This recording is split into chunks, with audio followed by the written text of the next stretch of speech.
Breaking చూస్తున్నాము. ముంబై నటి కాదంబరి జత్వానీని వేధించిన కేసులో ఏపీ ప్రభుత్వం సంచలన నిర్ణయం తీసుకుంది. ఐపీఎస్లపై వేటు వేసింది ఏపీ ప్రభుత్వం. పిఎస్ఆర్ ఆంజనేయులు, విశాల్ గున్ని, క్రాంతి రాణాలపై సస్పెండ్ చేసింది. అయితే తనను అక్రమ కేసులతో వేధించారంటూ కూడా జత్వానీ ఏపీ పోలీసులకు ఫిర్యాదు చేశారు. డీజీపీ ఇచ్చిన నివేదిక ఆధారంగా ముగ్గురుపై కూడా వేటు వేసినట్లుగా సమాచారం.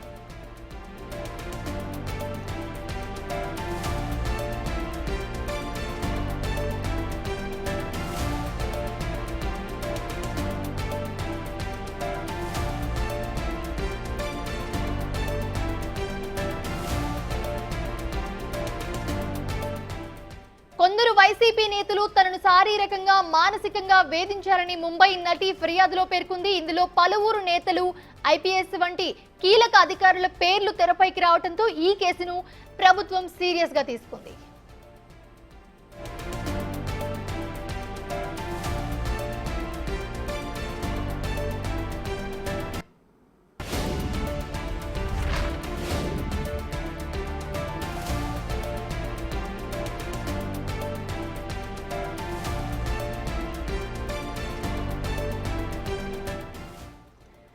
ముంబై నటి కాదంబరి జత్వానీ నివేదించిన కేసులో ఏపీ ప్రభుత్వం సంచలన నిర్ణయం తీసుకుంది.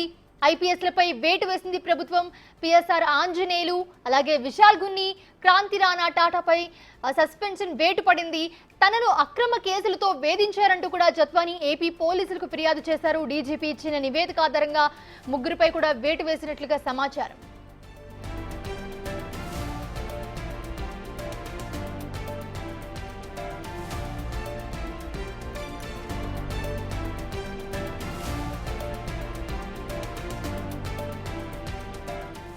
కొందరు వైసీపీ నేతలు తనను శారీరకంగా మానసికంగా వేధించారని ముంబై నటి ఫిర్యాదులో పేర్కొంది. ఇందులో పలువురు నేతలు, ఐపీఎస్ వంటి కీలక అధికారుల పేర్లు కూడా తెరపైకి రావడంతో ఈ కేసును ప్రభుత్వం సీరియస్ గా తీసుకుంది.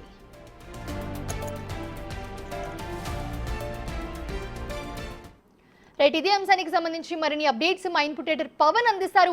పవన్, ప్రస్తుతం ఆ ముంబై నటి ఎవరైతే ఉన్నారో జత్వానీని వేధించిన కేసులో ఏపీ ప్రభుత్వం అయితే ఒక సంచలన నిర్ణయం తీసుకుంది. ఎవరైతే ఈ కేసులో ఇన్వాల్వ్ అయి ఉన్నారో వాళ్ళందరిపై కూడా వేటు వేసినట్లుగా తెలుస్తోంది. దీంట్లో ఎవరెవరు ఉన్నారు, అప్డేట్స్ ఏంటి? నిజంగానే ఏపీ ప్రభుత్వం సంచలన నిర్ణయం తీసుకుంది.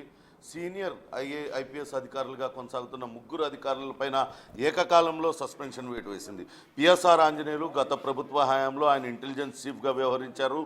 ఆయన ఈ కేసులో చాలా కీలకమైన రోల్ ఆయనది ఉంది. ఆయన డీజీ స్థాయి అధికారిగా ఉన్నారు. ఆయన పైన వేటు వేయడమే కాకుండా ఆ సమయంలో విజయవాడ కమిషనర్గా ఉన్న క్రాంతి రాణా టాటా ఆయన పైన, అలానే డీసీపీగా ఉన్న విశాల్ గున్ని, ముగ్గురు ఐపీఎస్ అధికారులపైన సస్పెన్షన్ వేటు వేసింది. వాస్తవానికి ఫిబ్రవరి 2, 2024 అటు ఇబ్రహీంపట్నం పోలీస్ స్టేషన్లో కుక్కల విద్యాసాగర్ అనే వైసీపీ నేత కాదంబరి జట్వానీ పైన ఒక ఫిర్యాదు చేశారు.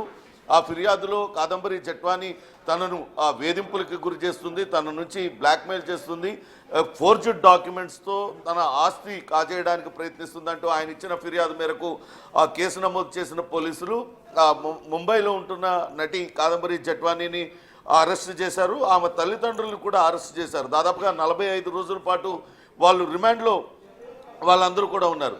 అయితే రిమాండ్ నుంచి బయటకు వచ్చిన తర్వాత దీనిపైన కాదంబరి జట్వానీ సంచలన ఆరోపణలు చేస్తుంది. తనను వేధించారు, తనను భయభ్రాంతులకు గురి చేశారు, అక్రమంగా తనపైన కేసులు బనాయించారంటూ ఆమె సంచలన ఆరోపణలు చేసింది. గతంలో ఆమె 2023లో జిందాల్ పారిశ్రామికవేత్త జిందాల్ కుమారుడి పైన ఒక కేసు పెట్టింది. తనపైన అత్యాచారానికి పాల్పడ్డాడంటూ ఆమె ముంబైలోని బాంద్రా పోలీస్ స్టేషన్లో ఒక కేసు పెట్టింది. ఆ కేసును అక్కడ పోలీసులు ఎఫ్ఐఆర్ చేయకపోవడంతో కోర్టుకు వెళ్ళి కోర్టు ద్వారా ఆ కేసు ఎఫ్ఐఆర్ అయ్యేలా చేసింది. దానిలో భాగంగానే ఇక్కడ ఆంధ్రప్రదేశ్లో ఈ కేసు నమోదైంది. అక్కడ అటు జిందాల్ పైన ఈమె పెట్టిన కేసును ఉపసంహరించుకునేందుకు ఒత్తిడి తీసుకురావడానికే ఈ రకంగా తనపైన కేసు నమోదు చేయించారు. ఇక్కడ 45 రోజుల పాటు తనని జైల్లో పెట్టారు. అదే సమయంలో బాంద్రాలో ఉన్న తాను పెట్టిన కేసులో తనకు నోటీసులు ఇచ్చారు. తాను వెళ్ళి స్టేట్మెంట్ ఇవ్వాల్సి ఉంది. స్టేట్మెంట్ ఇవ్వకపోవడంతో అక్కడ కేసు కొట్టేశారు. ఇదంతా కూడా ఒక కుట్రపూరితంగా ఇక్కడ అధికారులు వ్యవహరించారంటూ జత్వానీ ఫిర్యాదు చేసింది. దీనిపైన అటు ఆంధ్రప్రదేశ్ ప్రభుత్వం కూడా సీరియస్గానే స్పందించింది. ఇప్పటికే అనేక విషయాలు వెలుగులోకి వచ్చాయి.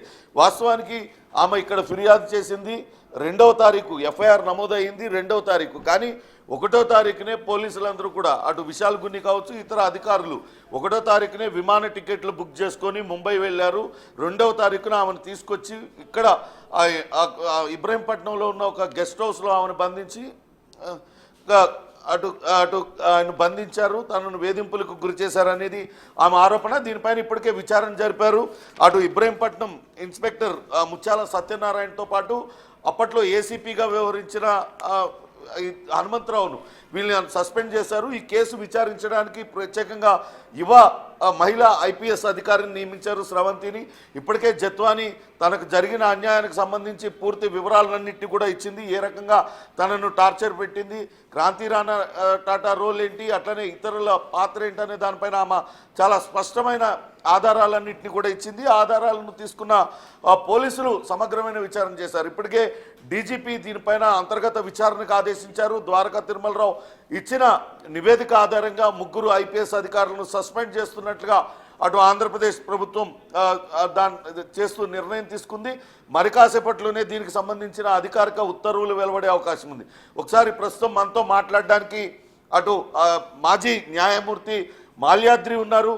ఒక మహిళను అక్రమ కేసులో ఇరికించి ఆమెను అన్యాయంగా నిర్బంధించి ఆమెను భయభ్రాంతులకు గురిచేసి ఆమె పైన రకరకాల అకృత్యాలకు పాల్పడ్డారు. ఆమెను తల్లిదండ్రులు, ఆ వయసులో పెద్దవాళ్ళైన తల్లిదండ్రులను కూడా జైలు పాలు చేశారు, ఒక అక్రమ కేసులో ఇరికించారు.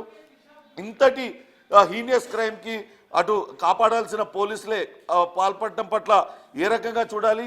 ఇటువంటి పోలీసులపైన కేసు ఫైల్ చేయాలంటూ కూడా జత్వాని కోరుతున్న క్రమంలో అసలు ఒకవేళ నిజంగానే వీళ్ళు ఎటువంటి నేరాలకు పాల్పడ్డారు, ఈ నేరానికి పాల్పడ్డ పోలీసులపైన కనుక కేసు నమోదైతే వాళ్ళకు ఏ సెక్షన్లు అప్లికబుల్ అవుతాయి, వాళ్ళకి ఎటువంటి శిక్ష పడుతుంది, ఇటువంటి వివరాలన్నీ కూడా అందించడానికి మనతో మాజీ న్యాయమూర్తి మాల్యాద్రి గారు ఉన్నారు. నమస్తే మాల్యాద్రి గారు.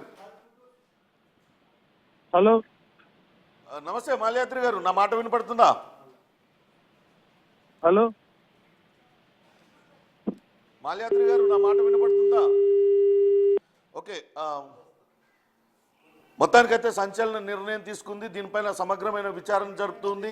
ఏ రకంగా అటు పోలీసులు ఇబ్బందులకి గురి చేసింది, అసలు జిందాల్ని తప్పించడానికే ఇక్కడ విద్యాసాగర్తో కేసు పెట్టించారు. విద్యాసాగర్ వైసీపీ నేత. గతంలో అతను పెనమలూరు నుంచి పోటీ చేసి ఓటమి పాలయ్యాడు. 2014లో ఆయన పోటీ చేశారు, కానీ ఓడిపోయారు. ఆయన తండ్రి గ్రంథాలయ సంస్థ చైర్మన్గా కొద్ది కాలం పనిచేశారు. అయితే ఈయనకు జత్వానితో పరిచయం ఉంది. తనను కుక్కల విద్యాసాగరే తీవ్రమైన వేధింపులకు గురి చేశాడు. తనకు రెగ్యులర్గా కాల్స్ చేసేవాడు. వాట్సాప్ చాట్స్లో తనను ఫోటోలు పెట్టాలని అడిగేవాడు. నగ్నంగా కాల్ చేసి తనను కూడా నగ్నంగా మారాలని కోరేవాడు. ఇటువంటి విషయాలన్నింటినీ కూడా జత్వాని ఇప్పటికే పోలీసులకు చెప్పింది. పోలీసులు పూర్తి నివేదికనైతే తయారు చేశారు.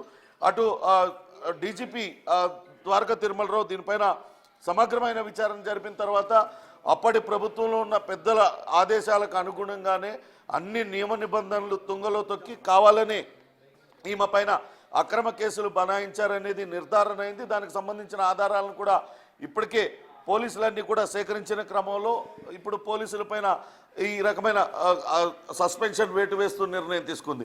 అయితే ఇటువంటి నేరానికి పాల్పడ్డ పోలీసులకు ఏ రకమైన సెక్షన్లు వర్తిస్తాయి, వాళ్ళపైన ఎటువంటి చట్టపరమైన చర్యలు ఏ రకంగా తీసుకోవచ్చు తదితర వివరాలు అందించేందుకు మనతో మాజీ న్యాయమూర్తి మాల్యాద్రి గారు ఉన్నారు. నమస్తే మాల్యాద్రి గారు. నమస్కారం అండి.